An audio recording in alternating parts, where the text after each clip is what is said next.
मुख्यमंत्रियों के शपथ ग्रहण कार्यक्रम में होंगे शामिल। दोनों राज्यों में सीएम ने किया था चुनाव प्रचार।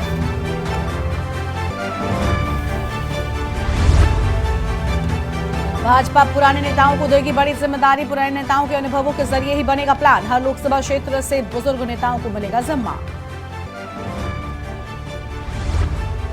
आज 2 साल का हुआ श्री काशी विश्वनाथ कॉरिडोर। 200 गुना हुआ विश्वनाथ दरबार का विस्तार। मंदिर द्वार पर दिखेगा शिव बारात जैसा जश्न। श्री रामलला की प्राण प्रतिष्ठा के साथ ही गांव-गांव में मनेगा उत्सव। हथियार राम मठ पर संचालन समिति की हुई बैठक। घर घर दीपक जलाने की अपील।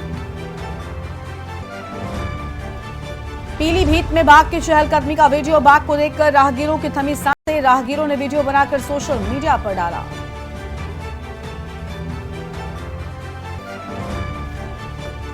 यूपी में सर्दी और कोहरे का डबल अटैक। कई इलाकों में छाई धुंध। 10 से नीचे आया पारा। बरेली रहा सबसे ठंडा जिला। आप देख रहे हैं के न्यूज, खबरों का सारथी। नमस्कार, आप देख रहे हैं के न्यूज इंडिया। मैं हूं आपके साथ गरिमा बाजपेयी। खबर उत्तर प्रदेश की शुरुआत करेंगे बड़ी जानकारी के साथ। में लखनऊ से खबर आपको हम बताते हैं, जहां पर सीएम योगी आदित्यनाथ का आज का क्या कुछ कार्यक्रम रहने वाला है। सबसे पहले वो जान लीजिए। आज छत्तीसगढ़ जाएंगे सीएम योगी आदित्यनाथ। मंत्रियों के शपथ ग्रहण कार्यक्रम में शामिल होंगे। आज दोनों ही राज्यों के मुख्यमंत्री पद की शपथ लेंगे और मध्य प्रदेश और छत्तीसगढ़ में शपथ ग्रहण कार्यक्रम में शामिल होंगे उत्तर प्रदेश के मुख्यमंत्री योगी आदित्यनाथ। और दोनों ही राज्यों में चुनाव प्रचार के दौरान भी मुख्यमंत्री इन राज्यों में पहुंचे थे और आज दोनों राज्यों के मुख्यमंत्री का शपथ ग्रहण समारोह होगा और मध्य प्रदेश और छत्तीसगढ़ जाएंगे मुख्यमंत्री। ये बड़ी जानकारी आपको हम बता रहे हैं। मुख्यमंत्रियों के शपथ ग्रहण कार्यक्रम में शामिल होंगे, तो यह अहम जानकारी आपको हम बता दें।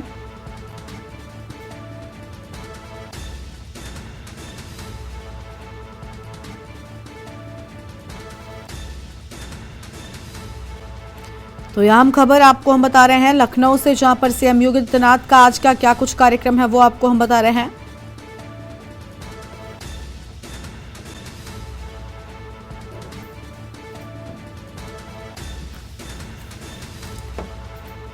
और मुख्यमंत्रियों के शपथ ग्रहण समारोह में पहुंचेंगे। आज दोनों राज्यों के मुख्यमंत्री पद की शपथ लेंगे। आम खबर आपको हम बता दें, आज मध्य प्रदेश छत्तीसगढ़ जाएंगे सीएम योगी आदित्यनाथ। तो यह आम खबर आपको हम बता दें और मुख्यमंत्री के शपथ ग्रहण कार्यक्रम में शामिल होंगे। फिलहाल इस वक्त की बड़ी जानकारी आपको हम बता रहे हैं। आज दोनों राज्यों के मुख्यमंत्री पद की शपथ लेंगे। मध्य प्रदेश और छत्तीसगढ़ में शपथ ग्रहण कार्यक्रम होगा। तो यह बड़ी जानकारी आपको हम बता दें, लखनऊ से सीएम योगी आदित्यनाथ का आज का क्या कुछ कार्यक्रम रहने वाला है वो हम आपको बता रहे हैं। फिलहाल ये बड़ी जानकारी आपको हम बता दें।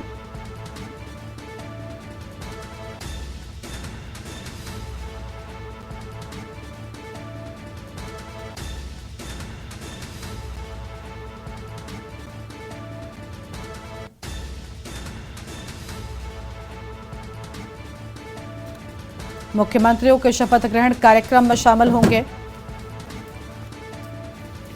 और हमारे साथ में हमारे संवाददाता भरत सेठी फोन लाइन पर जुड़ चुके हैं। भरत, आज दोनों राज्यों के मुख्यमंत्री पद का शपथ ग्रहण समारोह है। मुख्यमंत्री योगी आदित्यनाथ पहुंच रहे हैं, क्या है पूरी जानकारी? कितने बजे तक रवाना हो सकते हैं?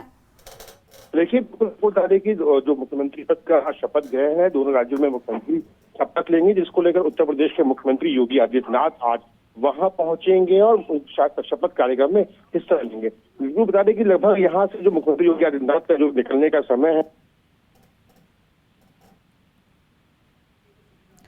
भरत, आपकी आवाज नहीं पहुंच पा रही है। शुक्र आपका हमारे साथ जुड़ने के लिए। तो यह अहम खबर, जहां पर आज मध्य प्रदेश और छत्तीसगढ़ जाएंगे सीएम योगी आदित्यनाथ, ये बड़ी जानकारी आपको हम बता रहे थे। अब आगे बढ़ेंगे खबरों की ओर। लखनऊ से खबर आपको हम बताते हैं, जहां पर 25 दिसंबर को अयोध्या आ सकते हैं प्रधानमंत्री मोदी। अटल जी की जयंती पर पीएम अयोध्या आ सकते हैं।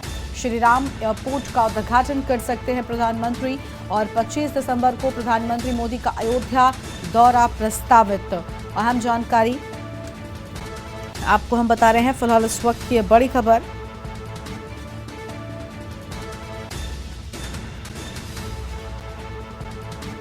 तो यह हम खबर आपको हम बता दें, जहां प्रधानमंत्री मोदी 25 दिसंबर को पहुंच सकते हैं अयोध्या।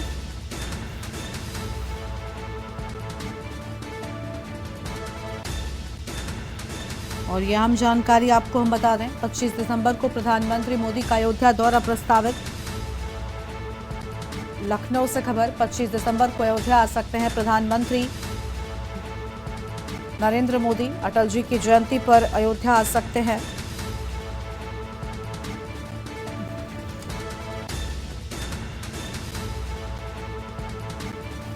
और इसी खबर पर बातचीत के लिए हमारे साथ में भरत सेठी जुड़ चुके हैं। एक बार फिर से फोन लाइन पर भरत, अयोध्या पहुंच सकते हैं 25 दिसंबर को प्रधानमंत्री, उनके दौरे से जुड़ी क्या है पूरी जानकारी?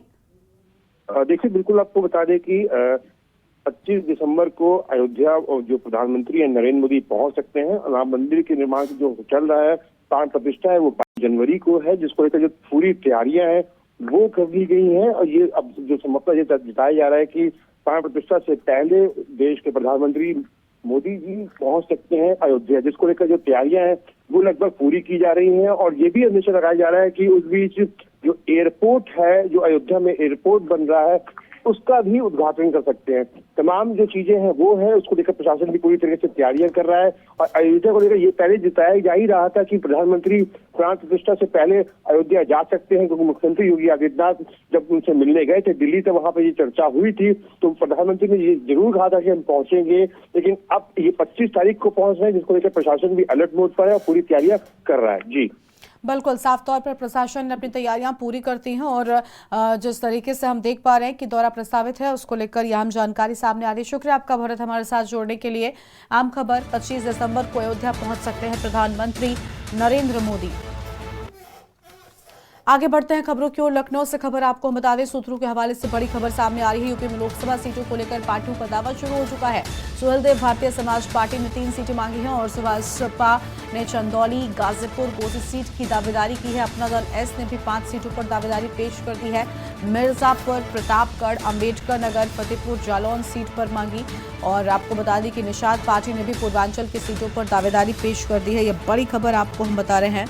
तो इस वक्त की अहम खबर आपको हम बता दें,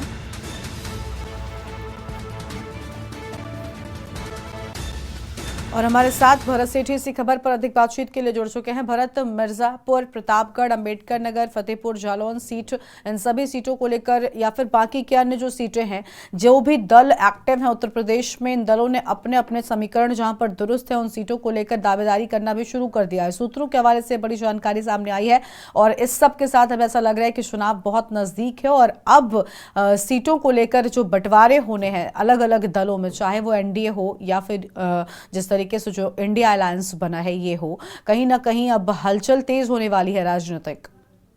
लेकिन निश्चित तौर पर अभी जो 5 राज्यों के चुनाव खत्म हुए उसके बाद यही अंदेशा लगाया जा रहा था कि अब जो सरकारें, जो तमाम जो पार्टियां हैं, वो उनकी जो नजर रहेगी वो लोकसभा चुनाव पर रहेगी, जिसको लेकर अब जो पार्टी सीट पर भी अपनी दावेदारी जताएंगे।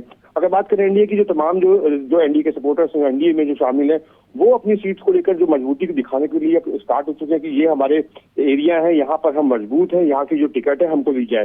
फिलहाल अब दावेदारी तमाम जो लोग करेंगे, चाहे वो एनडीए की बात करें, चाहे वो इंडिया गठबंधन की बात करें। अखिलेश यादव, वो तमाम जो कांग्रेस के लोग हैं, वो भी अपनी अपनी सीटों पर दावेदारी पेश करेंगे कि यहाँ से हम मजबूत है। अगर बात करें प्रमुख जो घटक दल अपना दल एस ने भी अपनी 5 सीटों को लेकर दावेदारी करी है, जिसको अगर बात करें मिर्जापुर, प्रतापगढ़, अंबेडकर नगर, फतेहपुर और जालौन, इन पर जो सीट्स की मांग की गई है, अपनी बातों को सामने रखा है। अब देखना ये होगा कि जो तमाम जो एनडीए से जो जुड़े नेता हैं, अब वो अपनी सीटों को जब दावेदारी करेंगे तो उनको कितनी सीटें उनके हाथ में मिलती हैं, कितनी सीटों पर वो अपने प्रत्याशियों को लड़ाते हैं। फिलहाल एक बहुत बड़ा मंथन इसमें चलेगा, क्योंकि बहुत बड़ा चुनाव है, लोकसभा का चुनाव है, तमाम जो लोग हैं अपनी दावेदारी पेश करेंगे। लेकिन जब देखना ये होगा कि बैठक में उच्च स्तर से किन सीटों को किनको दिया जाता है, ये आने वाली बात है। लेकिन अगर बात करें, मंथन शुरू हो चुका है कि किस पार्टी को किन को सीट देनी है, जो दावेदारी पेश कर रहे हैं वो कितना मजबूत है, तमाम चीजों पर अब चर्चा भी होगी, बैठकें भी होंगी। बैठकों का जो दौर है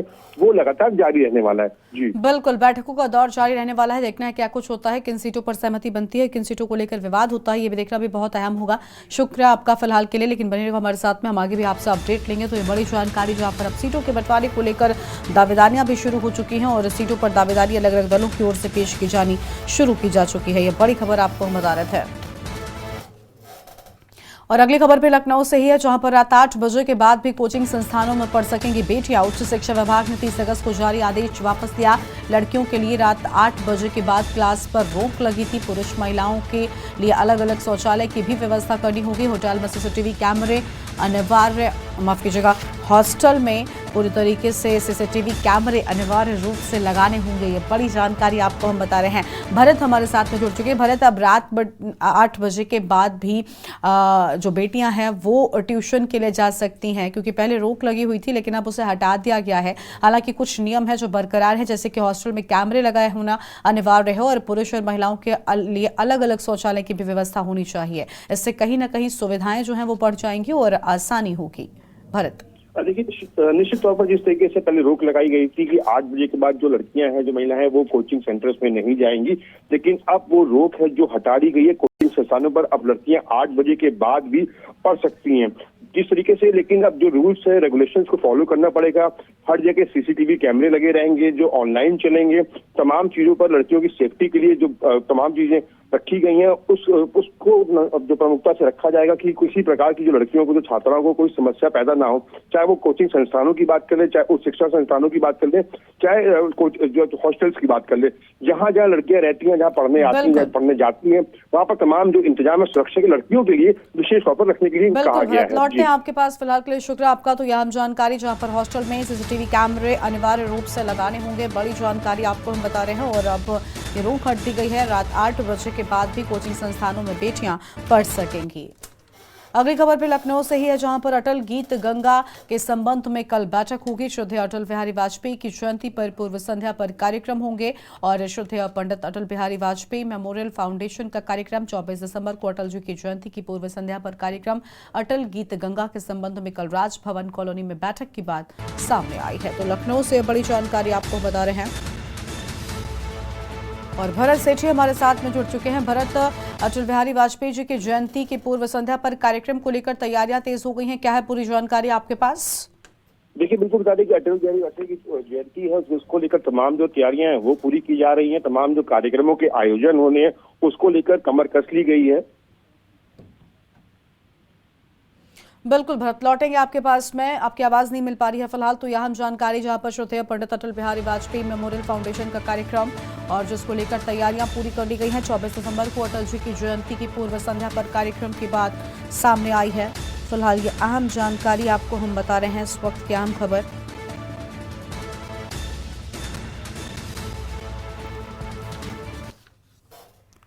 आगे बढ़ेंगे खबरों की ओर। लखनऊ से खबर, बलरामपुर अस्पताल में जारी हुई नई गाइडलाइन, जीन्स टी शर्ट पहनकर अस्पताल नहीं आएंगे डॉक्टर।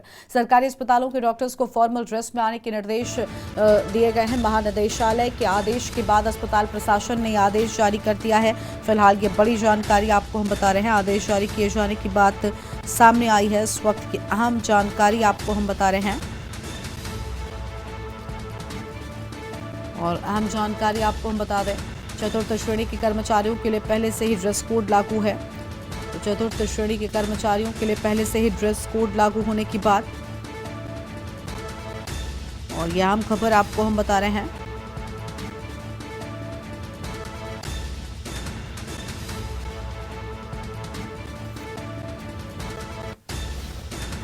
और इसी खबर पर बातचीत के लिए हमारे साथ में जुड़ चुके हैं हमारे संवाददाता भरत सेठी। भरत, बलरामपुर अस्पताल में नई गाइडलाइंस जारी हो गई हैं। अब डॉक्टर्स के लिए फॉर्मल ड्रेस पहनना अनिवार्य कर दिया गया है। देखिए, निश्चित तौर पर जैसे डॉक्टर्स पहले भी जो जीन्स या टी शर्ट्स पहन के या शर्ट्स पहन के पहुंचते थे हॉस्पिटल के अंदर, अब उनको ये परमिशन नहीं है। अब वो फॉर्मल ड्रेस, जो ड्रेस कोड है, उसी को पहन के उस हॉस्पिटल में पहुंचेंगे। महानिदेशालय से ये आदेश अस्पताल प्रशासन के लिए जारी कर दिया गया है। सभी डॉक्टर्स को फॉर्मल ड्रेस में ही अस्पताल पहुंचना होगा। फिलहाल इससे पहले अगर बात करें, चतुर्थ श्रेणी के कर्मचारियों को पहले से ही ड्रेस को जो कोड है वो दिया गया है, उस ड्रेस में पहुंच रहे। लेकिन डॉक्टर्स की बात करें, डॉक्टर्स को कभी जीन्स या कभी टी शर्ट पहन के पहुंचते थे, लेकिन अब ये महानिदेशालय से आदेश दे दिया गया है हॉस्पिटल प्रशासन को कि जितने भी डॉक्टर्स हैं हॉस्पिटल में जो तैनात है वो ड्रेस कोड पहनकर ही ऑफिस पहुंचेंगे और हॉस्पिटल पहुंचेंगे, जिसमें उनका जो बकायदा व्हाइट कोट होता है, तमाम जो चीजें होती है वो निर्धारित की गई है। मतलब एक साफ तौर पर कह सकते हैं कि बिना ड्रेस कोड के जो डॉक्टर्स हैं वो हॉस्पिटल अब नहीं पहुंचेंगे। जी बिल्कुल, शुक्रिया आपका हमारे साथ जुड़ने के लिए।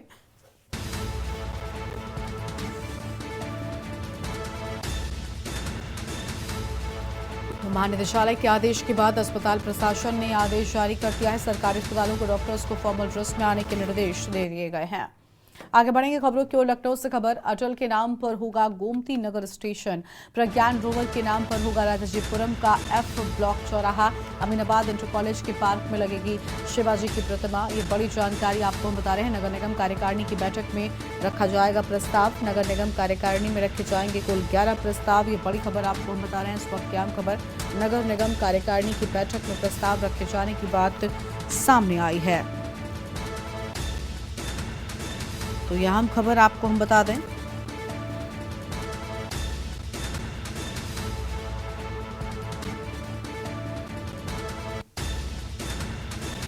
और यह हम जानकारी, नगर निगम कार्यकारिणी की बैठक में प्रस्ताव रखा जाएगा।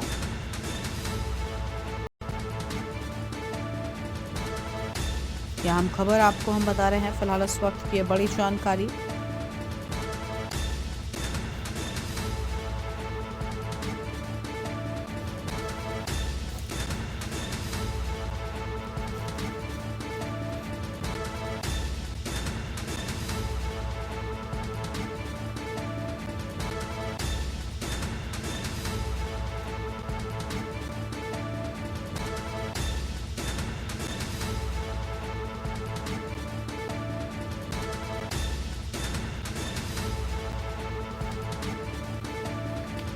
और लखनऊ से भरत सेठी हमारे साथ में जुड़े हुए हैं। भरत, नगर निगम कार्यकारिणी में बताया जा रहा है कि 11 प्रस्ताव रखे जाएंगे, जिसमें से कई के स्टेशंस के जो मेट्रो स्टेशन हैं इनके नाम भी बदले जा सकते हैं। प्रज्ञान रोवर का नाम सामने आ रहा है और अटल के नाम पर गोमती नगर स्टेशन होगा, ऐसी भी जानकारी है। देखिए, बिल्कुल नगर निगम की कार्यकारिणी की जो बैठक है वो शुक्रवार को होनी है और लगभग जो 11 प्रस्ताव जो है वो सामने रखे जाएंगे, जिसमें अगर बात करें राजाजीपुरम का F जो चौराहा है उसका जो नाम है वो भी चेंज हो सकता है। और साथ ही साथ अगर बात करें अमीनाबाद इंटर कॉलेज के पार्क में जो छत्रपति शिवाजी की जो प्रतिमा है वो वहां पे लगाई जाएगी। फिलहाल सबसे बड़ी जो इसमें एक और बात सामने आ रही है, लखनऊ का एक गोमती नगर जो रेलवे स्टेशन विश्व स्तरीय जो स्टेशन बन रहा है, जो तमाम जो सुविधाओं से जो स्टेशन लैस होगा, जो हाईटेक स्टेशन बन रहा है, उसका नाम भी अब अटल बिहारी वाजपेयी स्टेशन हो सकता है। फिलहाल ये जो प्रस्ताव है वो सामने रखे जाएंगे। अब देखना ये होगा कि कौन कौन से 11 प्रस्तावों में से कितने प्रस्ताव जो है वो पास होते हैं, पारित होते हैं, और उसी के बाद ये जो नाम है वो परिवर्तन किए जाएंगे। जी बिल्कुल, बनेगा हमारे साथ में, हम आगे भी आपसे अपडेट लेंगे। फिलहाल के लिए आपका शुक्रिया। लखनऊ से बड़ी जानकारी आपको हम बता दें। इस वक्त की आम खबर आपको हम बता रहे हैं, जहां पर प्रज्ञान रोवर के नाम पर भी जो है नाम रखा जा सकता है, और यह हम जानकारी आपको हम बता रहे थे। लखनऊ से एक और बड़ी खबर, सामाजिक बैठकों के जरिए बीएसपी की रणनीति। बीएसपी अब जातियों को जोड़ने का कर रही प्रयास। बीजेपी के बाद बसपा की अब ये नई रणनीति सामने आई है। विधानसभा क्षेत्र से लेकर बूथ स्तर तक बैठकों का सिलसिला जारी। बैठकों के जरिए अलग अलग जातियों को जोड़ने का लक्ष्य। अपने समाज के बीच पहुंचेंगे पार्टी पदाधिकारी और कार्यकर्ता। बड़ी जानकारी आपको हम बता रहे हैं। अपने समाज के बीच पहुंचेंगे पार्टी पदाधिकारी और कार्यकर्ता।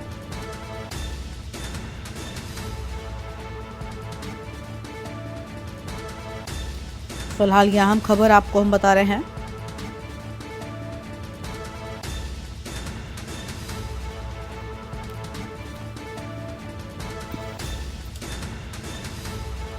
फिलहाल यह हम जानकारी आपको हम बता दें।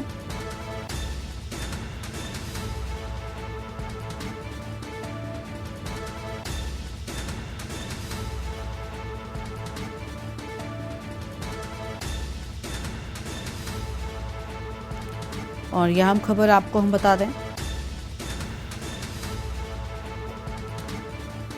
और भरत सेठी हमारे साथ में लगातार बने हुए। भरत, बीजेपी के बाद अब बसपा ने भी तैयारी शुरू कर दी है विधानसभा क्षेत्र से लेकर बूथ स्तर तक जाने की, और बैठकों के सिलसिले की अब बातचीत सामने आ रही है। पूरी जानकारी क्या है आपके पास? देखिए, बिल्कुल 2024 के चुनाव को लेकर बीएसपी ने भी अपनी कमर को कस लिया है। अब तमाम जातियों को साथ जोड़ने का बीएसपी भी लगातार प्रयास कर रही है। विधानसभा क्षेत्र से लेकर बूथ स्तर तक सामाजिक बैठकों के जरिए अब अलग अलग जातियों को बीएसपी अपने साथ जोड़ेगी। पार्टी पदाधिकारियों को और कार्यकर्ताओं को सबके जो जनता के बीच में जाने के लिए निर्देश जारी कर दिए गए हैं कि सभी लोग जनता के बीच में पहुंचे, सभी जातियों को एक साथ लेकर चले, क्योंकि 2024 के चुनाव को लेकर तमाम जो सीटें हैं वो जीतना चाहेगी बीएसपी, और जिसको लेकर तमाम जो तैयारियां हैं वो कर ली गई हैं। पार्टी की उपलब्धियों के बारे में भी लोगों को बताया जाएगा कि पार्टी ने किस तरीके से काम किया है। तमाम चीजें अब बूथ स्तर तक जो पार्टी के पदाधिकारी हैं, जो कार्यकर्ता हैं, वो पहुंचेंगे और ज्यादा से ज्यादा लोगों को जोड़ने का काम करेगी बीएसपी। इसी को लेकर लगातार प्रयास किया जा रहा था कि सभी लोगों के बीच में जाए, क्योंकि अगर बात के रिजल्ट की जो चुनाव हुए हैं उसको देखते हुए अब और कमर कस लिए तमाम जातियों को साथ में लेकर अब चुनाव लड़ने की तैयारी करने में बीएसपी है। शुक्रिया भरत आपका अधिक जानकारी के लिए। तो यह हम खबर आपको बता दें जहां पर समाज के ज्यादा से ज्यादा लोगों को जोड़ने की कोशिश की बात सामने आई है। फिलहाल यह हम खबर आपको बता रहे हैं, बूथ स्तर तक के पदाधिकारी बैठक करेंगे। यह हम खबर आपको हम बता रहे थे। और आगे बढ़ते हैं खबरों की ओर। कानपुर से अगली खबर आपको बता दें जहां पर रोडवेज बस ने पीछे से वाहनों में टक्कर मारी है। 3 बाइक चकनाचूर हो गई हैं और वहीं 2 लोडर भी चपेट में आए। हादसे में 6 लोग गंभीर रूप से घायल हो गए। विकासनगर डिपो की बस से मारी टक्कर, बस ड्राइवर बस छोड़कर मौके से फरार हो गया है। घायलों को अस्पताल में भर्ती कराया गया है। नौबस्ता के प्रताप होटल के सामने का ये पूरा मामला है, जहां इस हादसे में 6 लोग गंभीर रूप से बताया जा रहा है घायल हुए हैं। अहम खबर आपको हम बता रहे हैं इस वक्त की बड़ी जानकारी।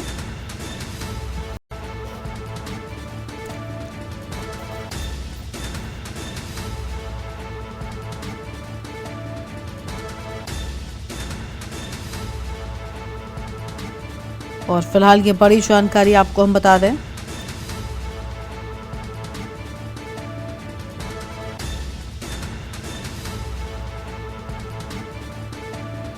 कानपुर से खबर, रोडवेज बस ने पीछे से मारी वाहनों में टक्कर।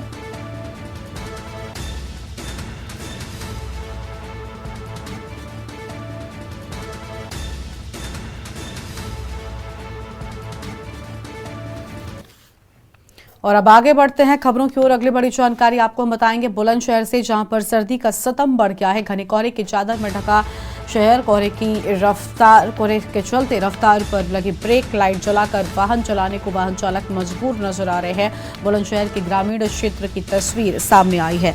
तो बुलंदशहर के ग्रामीण क्षेत्रों की तस्वीर सामने आई है। फिलहाल ये बड़ी जानकारी आपको हम बता रहे हैं इस वक्त की अहम खबर आपको हम बता दें।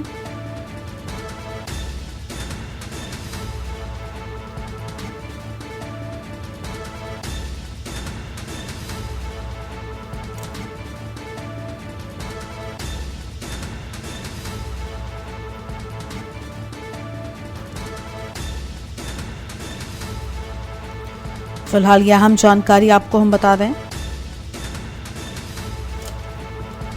बुलंदशहर में सर्दी का कई दिनों से सर्दी तो बहुत पड़ रही है आज कोहरा इतना डबल है कि मतलब हाथ से हाथ नहीं दिख रहा। गरीब आदमी है, आग जला के अपना टाइम काट रहे सड़क किनारे। और सर्दी में किस तरह की परेशानी आ रही है? हम विकलांग हैं, हाथ पैरों में दर्द रही है, लाठी की सहारा से अब चला भी ना जाता है। तो कहीं ना कहीं सर्दी से परेशानी है। हाँ जी। कोहरा ज़्यादा पर रोज यार 50-40 मीटर तक दूर ना दिख रहा जी। और ठंड तो खैर पड़ी रही 2-3 दिन ज़्यादा। अच्छा, वाहन चलाने में किस तरह की परेशानी आ रही है? हाँ, परेशानी तो आ रही है, लंबा दिखना रहा है, आराम से चल रहे हैं फिर। अच्छा, वाहनों की लाइट जलानी पड़ रही है? हाँ, लाइट जलानी पड़ रही है जी। और आगे बढ़ते हैं खबरों की ओर। अगली खबर रायबरेली से आपको हम बताते हैं, जहां पर निर्माणाधीन मकान के लेंटर में लगी शटरिंग, अचानक शटरिंग गिरने से हुआ हादसा। शटरिंग के चपेट में आकर 3 लोग घायल हुए हैं। हालत गंभीर देखते हुए जिला अस्पताल के लिए रेफर कर दिया गया है। बछरावा थाना क्षेत्र के पश्चिम गांव की है पूरी घटना। ये बड़ी जानकारी आपको हम बता रहे हैं। शटरिंग की चपेट में आकर 3 लोग घायल हो गए। तो शटरिंग की चपेट में आकर 3 लोग घायल हुए हैं। आम खबर आपको बता दें, हालत गंभीर देखते हुए जिला अस्पताल के लिए रेफर किया गया है। तो हालत गंभीर देखते हुए जिला अस्पताल के लिए रेफर किया गया। अचानक ही शटरिंग गिरने से हुआ हादसा और शटरिंग की चपेट में आकर 3 लोग घायल हुए हैं। यह अहम जानकारी आपको हम बता रहे हैं। हालत गंभीर देखते हुए जिला अस्पताल के लिए रेफर कर दिया गया है।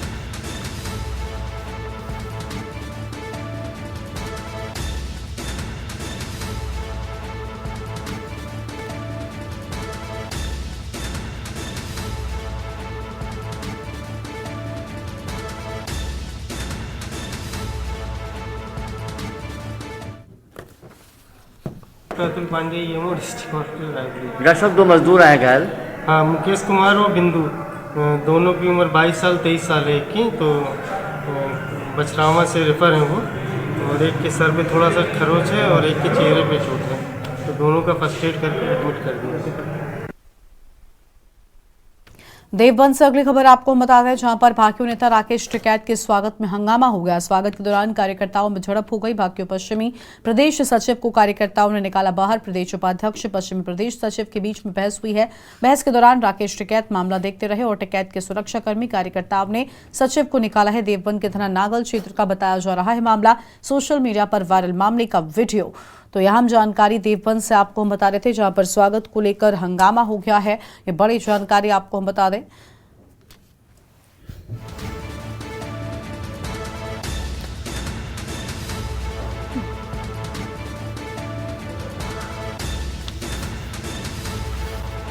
देवबंद से अहम खबर आपको हम बता रहे हैं।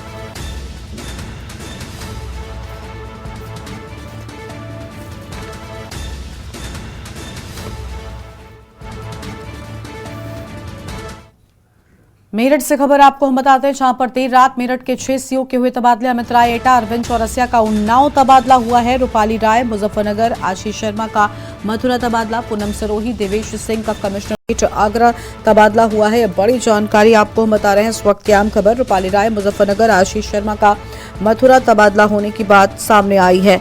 तो यह आम खबर, जहां पूनम सरोही, देवेश सिंह का कमिश्नरेट आगरा हुआ तबादला। और इस वक्त की अहम खबर आपको हम बता रहे हैं मेरठ से खबर। देर रात मेरठ के 6 सीओ के तबादले हुए हैं। तो इस वक्त की अहम खबर आपको हम बता रहे हैं। अमित राय एटा, अरविंद चौरसिया का उन्नाव तबादला हुआ है।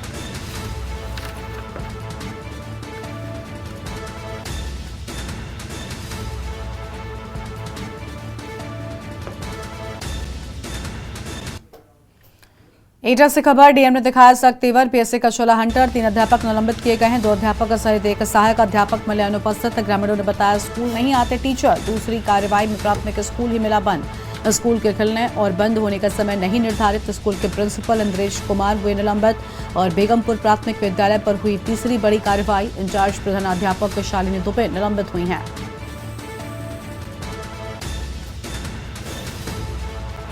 तो यह हम जानकारी आपको हम बता दें, दूसरी कार्रवाई में प्राथमिक स्कूल ही बंद मिला। और इस बुलेटिन में इतना ही। तमाम खबरों के लिए आप देखते रहिए के न्यूज़ इंडिया। नमस्कार।